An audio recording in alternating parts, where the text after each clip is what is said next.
Last practice ng sayaw nila Eya. Sasayaw kasi sila para sa United Nations. Maaga kami dumating kaya ayan, pinaglaro ko muna si Lucas at Eya. Buti na lang talaga itong mga classmate ni Eya mababait, nakikipaglaro kay Lucas. Sobrang tuwan-tuwa nga si Lucas eh. Kala mo kung classmate niya yung mga kalaro niya. Isa din sa kagandahan, friendly din yan si Lucas. Kaya okay lang kahit ihalubilo mo sa ibang bata. Bali lahat ng section at level nag-practice dito. Then etong mga sumasayaw, section 2 ni Eya. Grabe, sobrang effort din netong mga teacher. Kulang na lang talaga sila ang magsayaw sa stage bukas. Yung ibang bata kasi moody. Kasi sobrang aga ng call time nila. 8 a.m. Siguro hindi pa sanay yung ibang bata. 12 p.m. kasi ang pasok nila Eya. Kung tutusin nga, medyo nagtatantrums pa yan si Eya. Maaga pa daw kasi. Hindi rin kasi yan sanay pumasok na maaga. Pero buti na lang, saglit lang yan nagtantrums. Pagdating niya ng school, nakipaglaro na siya kay Lucas tsaka sa mga classmate niya. Sa totoo lang sa practice nilang to, pagod na pagod din ako. Kasi papalit-palit sila ng costume niya. Dagdag mo pa, nakaray-karay ko si Lucas, nakakaloka. Buti na lang talaga sa mga pagkakataong ganito, mahaba ang patience ko. Siguro nasanay na lang din talaga ako sa kanilang dalawa. Minsan kasi sa sobrang kakulitan nila, umiinit ang ulo ko. Minsan nga napapalo ko pa nga yung mga yan. Anyways, no mga time na yan, pagod na yung mga bata. Pero sabi ni teacher, isang salang pa, then after kakain na sila. Itong si Lucas napakabait din, nanonood lang sa mga sayaw-sayaw. Kaso nga lang may time na gusto niya sumali. Nagpupumilit siya, paano kasi nakikita niya yung ate niya na nagsasayaw. After naman ng last set ng sayaw nila, pinakain ko na sila. Buti na lang talaga meron akong baong rice tsaka hotdog. Rice at hotdog kasi ang hinahanap ng mga to. Palibhasa hindi mga nakapag-almusal. Salamat talaga sila, may pagka-girl scout yung nanay nila. After naman nila kumain bago kami umuwi, dumaan muna kami dito sa may 7-Eleven. Pinag-snacks ko na lang muna sila dyan. Tumambay siguro kami dito mga isang oras. May pupuntahan pa kasi kami maya-maya. Kinahaponan naman, nagpunta kami dito sa bagong tutor ni Eya. First time namin dito. Buti nga at nakahanap ako kaagad. Tsaka maganda yung place nila. Tsaka makakapag-relax ka habang nag-aantay ka sa bata. Bago naman kami umuwi, dinaanan muna namin si Tita Popsi nila. Tinawagan niya kasi ako na dumaan daw kami sa office niya. 5 p.m. daw kasi ang labas niya ngayon. Napakaswerte talaga namin kasi sahod niya. Naya niya kami dito sa may McDo. Syempre, kanya-kanya ng order yung mga yan. Hindi na kasi sila tulad dati na kung ano yung o-orderin mo, yun ang kakainin nila. Kung si Lucas, kompleto talaga ang order. Hindi pa nga tinatanong kung anong o-orderin niya, ang dami nang sinasabi. Pareho silang magkapatid. Akala mo kung first time lang makakain sa McDo. Di naman kaya mukhang mga gutom na gutom. Si Eya nga sumama pa nga sa tita sa pag-order. Napakasigurista talaga. Mabilis lang din na i-serve yung order namin. Balak na sana namin i-take out.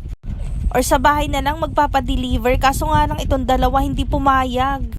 Kaya ayan, dito na lang namin kakainin yung order namin. Eto nga si Lucas parang gutom na gutom.